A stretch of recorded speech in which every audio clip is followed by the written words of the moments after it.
नमस्कार, स्वागत है आप सभी का एक बार फिर से हमारे चैनल सनातन ज्ञान पर। सभी शादीशुदा महिलाओं को सिंदूर की डिब्बी में ये एक गुप्त चीज रखना बहुत जरूरी होता है। आज मैं आपको वीडियो में आगे बताऊंगा कि वह कौन सी गुप्त चीज है जिसे सिंदूर की डिब्बी में रखना है। साथ ही दोस्तों मैं आपको बताऊंगा कि महिलाओं को पीरियड्स के दौरान सिंदूर लगाना चाहिए या नहीं, सिंदूर का गिरना शुभ होता है या अशुभ, और सिंदूर गिरने से आपको क्या संकेत मिलते हैं, और एक ऐसी गलती जो सभी शादीशुदा महिलाएं हमेशा मांग भरते समय करती हैं, तो आप ऐसी गलती को बार बार ना करें, क्योंकि यह गलती आपके परिवार में कष्ट ला सकती है और आपके पति की मृत्यु का कारण भी बन सकती है। तो पूरी जानकारी के लिए इस वीडियो को शुरू से अंत तक जरूर देखिएगा। दोस्तों सच्ची श्रद्धा से कमेंट्स में जरूर लिखें हर हर महादेव। दोस्तों महादेव के लिए एक लाइक तो बनता है। दोस्तों गुरुजी का कहना है कि आजकल कुछ शादीशुदा औरतें बिना जाने समझे ही कुछ ऐसे कामों को, कुछ ऐसी गलतियों को कर देती हैं जिनके कारण उनके घर में धन को लेकर कई सारी समस्याएं उत्पन्न होने लगती हैं। फिर वे लोग इनके पीछे का कारण जानना चाहते हैं। कारण होता है हमारे द्वारा किए गए कुछ काम। कहा जाता है कि सिंदूर के बिना किसी की शादी नहीं हो सकती। गुरुजी का कहना है कि शादीशुदा महिलाओं को सिंदूर लगाते समय कुछ काम ऐसे होते हैं जिनका हमें विशेष ध्यान रखते हुए ही सिंदूर लगाना चाहिए।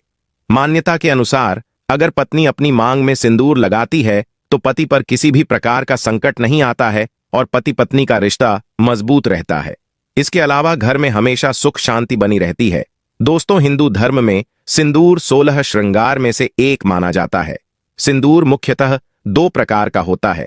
पहला लाल सिंदूर, जो ज्यादातर सुहागिन महिलाओं द्वारा मांग में लगाया जाता है। दूसरा होता है नारंगी सिंदूर, जिसे हनुमान जी को अर्पित किया जाता है। दोस्तों गुरुजी का कहना है कि हिंदू धर्म में सुहागन महिलाओं के जीवन में सिंदूर का एक खास महत्व है। अक्सर आपने हिंदू धर्म की सभी शादीशुदा महिलाओं को सिंदूर लगाते हुए अवश्य देखा होगा।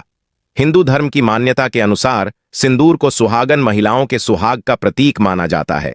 विवाह के समय भी सिंदूर दान की विधि का एक खास महत्व है। इसके बाद ही विवाह की विधि को पूर्ण माना जाता है, और एक बार विवाह हो जाने के बाद सभी सुहागन महिलाओं का सिंदूर लगाना जरूरी है। हालांकि बदलते जमाने में कई लोग इसे जरूरी नहीं समझते हैं, और आजकल कई लड़कियों को शादी हो जाने के बाद भी बिना सिंदूर के आपने देखा होगा। लेकिन दोस्तों जानकर आपको हैरानी होगी कि हिंदू धर्म में बनाई गई इन परंपराओं के केवल धार्मिक महत्व नहीं है, बल्कि इसके संदर्भ में कई वैज्ञानिक महत्व भी बताए गए हैं। धार्मिक मान्यताओं के अनुसार सिंदूर लगाने के भी कई नियम होते हैं जिनका पालन करना अनिवार्य है।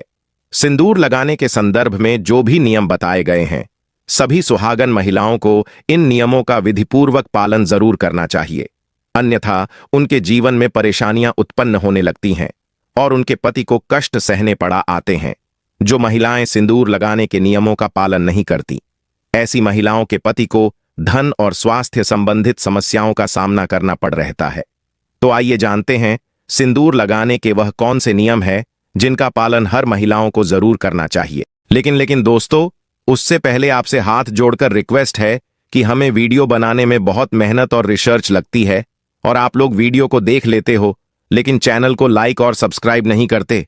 कर दो यार, केवल क्लिक ही तो करना है। इससे हमें मोटिवेशन मिलता है, जिससे हम आप लोगों के लिए और अच्छे अच्छे वीडियो बना पाते हैं। आइए दोस्तों अब जल्दी से जान लेते हैं सिंदूर लगाने के कुछ खास नियमों के बारे में, जिन्हें आपको अच्छे से जान लेना चाहिए ताकि आपको किसी प्रकार की दिक्कत का सामना ना करना पड़े। दोस्तों नंबर 1, गुरुजी का कहना है कि शादीशुदा महिलाओं को सदैव सिंदूर अपने पैसे से खरीद कर लगाना चाहिए। किसी अन्य के पैसे से खरीदा गया सिंदूर लगाने से आपको बचना चाहिए। ऐसी मान्यताएं हैं कि किसी के पैसे से खरीदा हुआ सिंदूर लगाने से पति के जीवन में धन हानि हो सकती है। हालांकि आप किसी खास रिश्तेदार यानी कि सासू मां या ससुराल के अन्य रिश्तेदारों जैसे जेठानी या ननद का उपहार में दिया हुआ सिंदूर इस्तेमाल कर सकती हैं। दोस्तों नंबर 2, चाहे कितनी भी बड़ी मजबूरी क्यों ना हो, लेकिन शादीशुदा महिलाओं को किसी दूसरी महिला के सिंदूर को अपने मांग में भरने से बचना चाहिए। किसी दूसरी महिला के सिंदूर को मांग में भरना बहुत ही अशुभ होता है। ऐसा करने वाली महिलाओं के पति को धन संबंधित समस्याओं का सामना करना पड़ता है।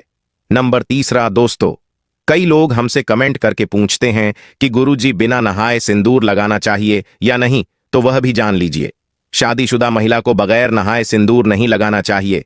सबसे पहले महिला नहा ले और पूजा पाठ कर ले, उसके बाद ही अपने माथे पर सिंदूर लगाएं। सिंदूर लगाते समय सदैव अपने पति की लंबी आयु तथा उनकी सफलता के बारे में ही सोचे। इससे उनका भाग्य और भी अधिक प्रबल और शक्तिशाली बनता है। और मांग में सिंदूर लगाते समय माता पार्वती को आप पहले ध्यान में लाएं, क्योंकि अखंड सौभाग्यवती का वरदान माता पार्वती से ही प्राप्त होता है। दोस्तों, नंबर चौथा, महिलाओं को सिंदूर उत्तर या पूर्व दिशा की तरफ मुख करने लगाना चाहिए।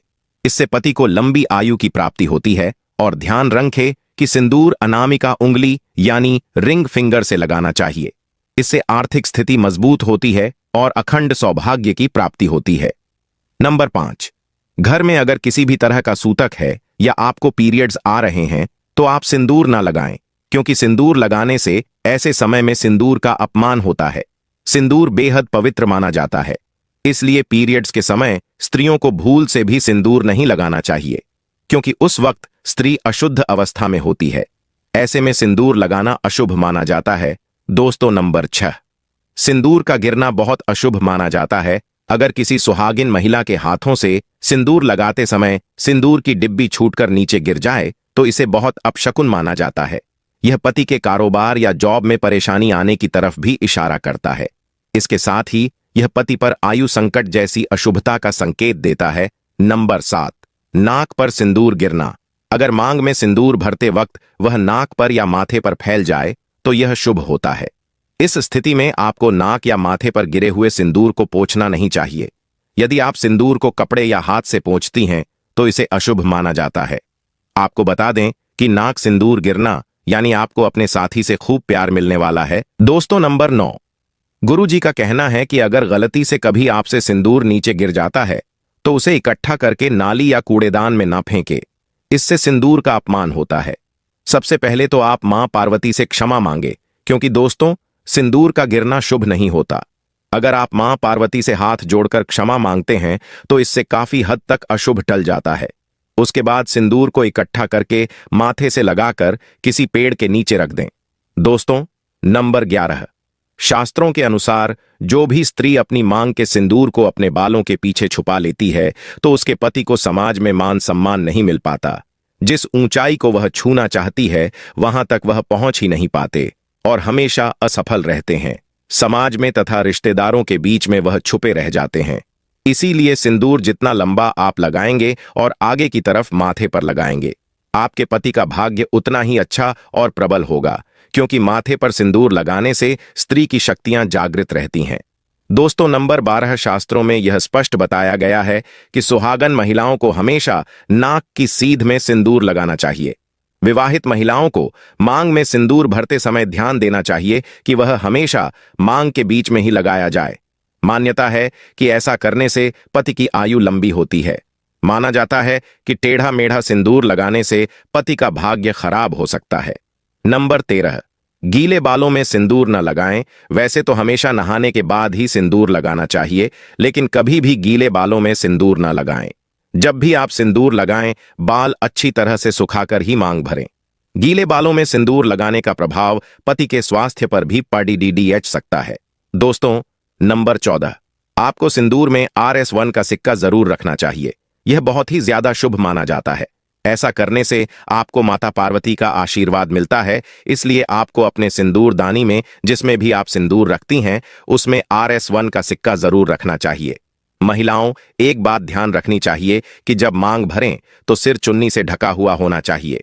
कभी खुली मांग में सिंदूर को नहीं भरें, जिससे आपके भाग्य पर नकारात्मक असर नहीं पड़ेगा। ऐसा न करने से माता लक्ष्मी का आशीर्वाद को आपको नहीं मिल पाएगा। दोस्तों, आज की वीडियो यही समाप्त करते हैं। और हाँ दोस्तों, अगर आप लोगों ने चैनल को सब्सक्राइब और वीडियो को लाइक नहीं किया है तो चैनल को सब्सक्राइब करके वीडियो को लाइक जरूर कर दीजिएगा, जिससे कि आने वाली वीडियो आप तक पहुंच सके। धन्यवाद।